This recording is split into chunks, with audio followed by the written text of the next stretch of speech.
and I freaked out and just like rushed down a side street so I wouldn't have to encounter them. Because you didn't want them to know where you lived, or you just didn't want to deal with them? I just didn't want to deal with. I didn't want them in my space. Yeah.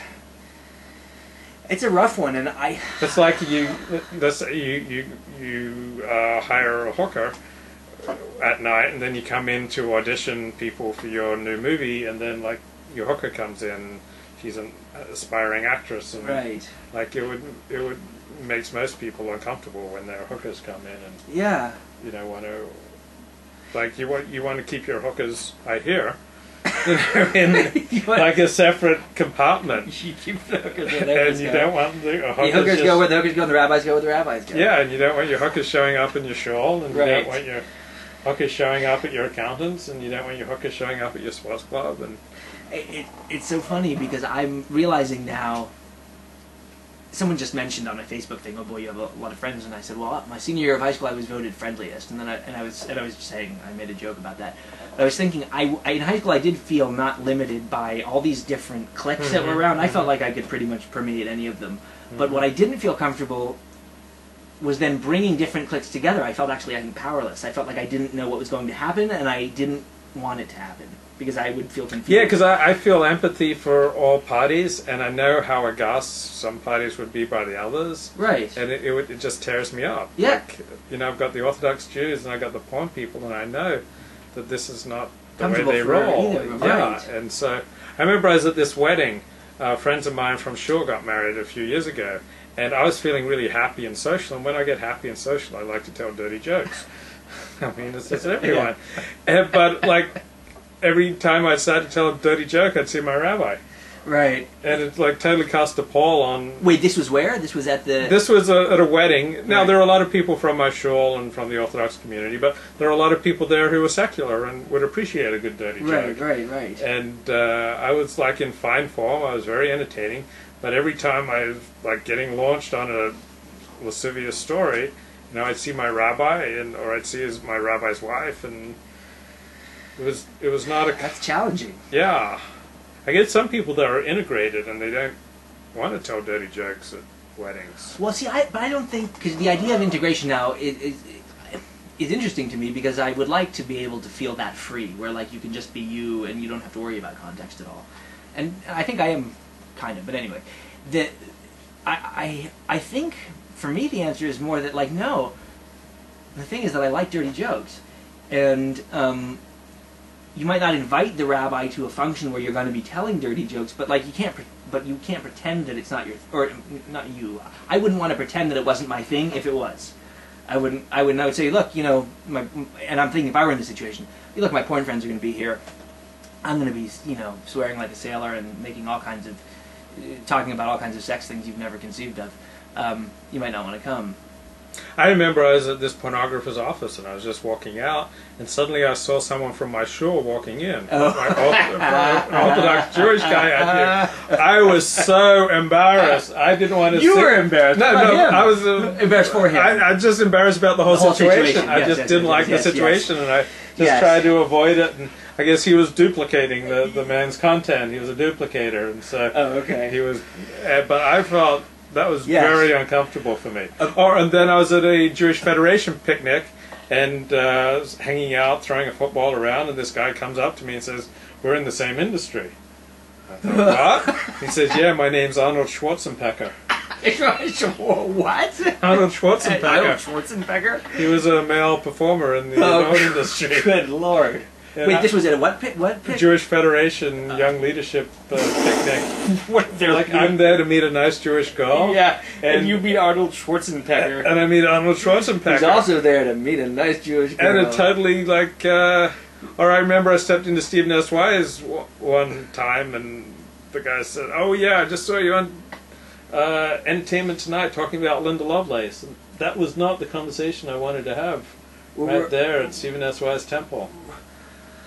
Well, see, but I think you've got room there, personally, because talking on Entertainment Tonight about Linda Lovelace is not a bad thing. That it's well, not necessarily. I mean, like I said, the "Give Me Your Soul" thing. I don't care what anyone says out there. Personally, if I were you, if someone from the religious spiritual community tried to give me any crap about that, I would really go to the mat on that. I would be like, no, this was a fucking mitzvah I was doing, and I'll tell you why. So I think, I don't know.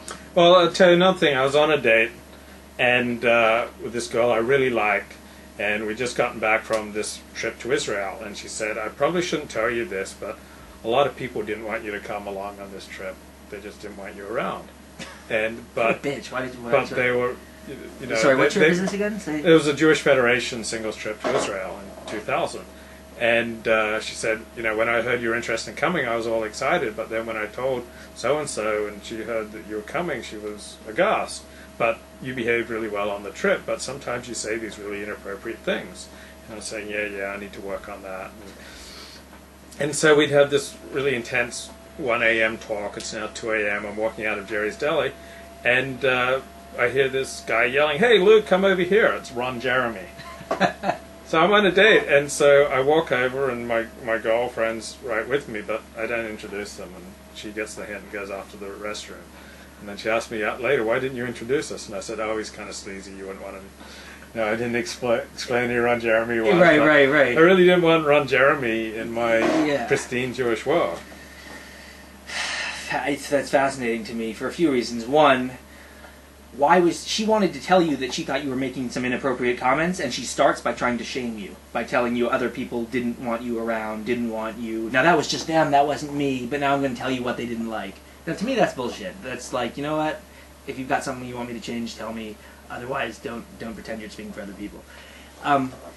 Because it's not kind. It's not a kind way to bring something like that to you, I think.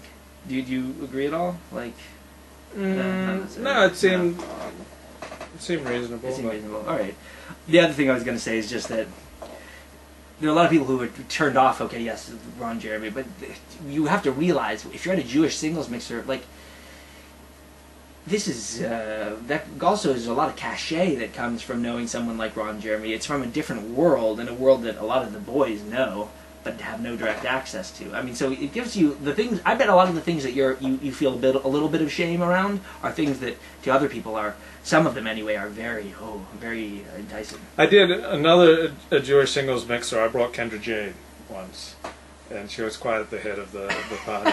She's I do know she's some. She's an actress in the adult. Okay. She had a little fling with Jerry Springer in 1998 that hit the tabloids. So that's what she's most famous for. So you brought her to a Jewish singles mixer? Yeah, she and her stepmother. You are such a rascal. Blew Jerry Springer, and these tabloid cameramen got pictures and they put it all. Both of them, her and her mom, like we were talking about earlier. Yeah, her and the stepmom.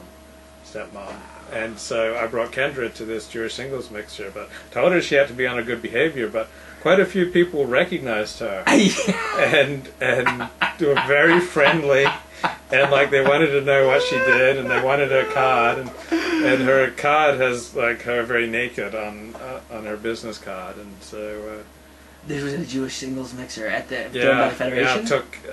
Yeah, I think so. I took Rob Spillane and Kendra Jade. That's glorious. I mean, I love it. I mean, because there's nothing wrong with it, but it's such wonderful mischief making too. Because like the guys wouldn't have been able to look at another woman there. Right. Yeah. Right. How did the women respond? It didn't go too badly. Considering that as soon as I walked in, someone yelled, "Oh, I saw you on True Hollywood Story last night talking about Linda Lovelace." Oh, that was the same and one. And I was like, "This different woman, different place," but.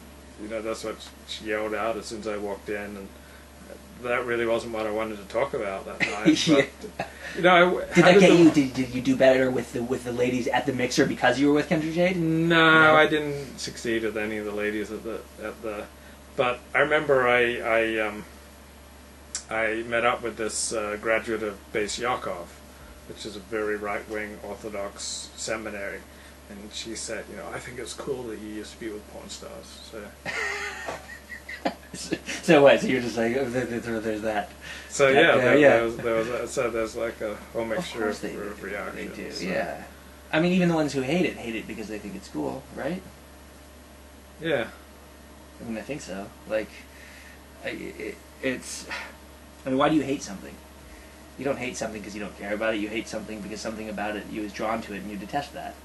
I remember I agreed to do a scene for this movie maker in the adult industry where He wanted me to get whipped by Tina Tyler. And so I went down to my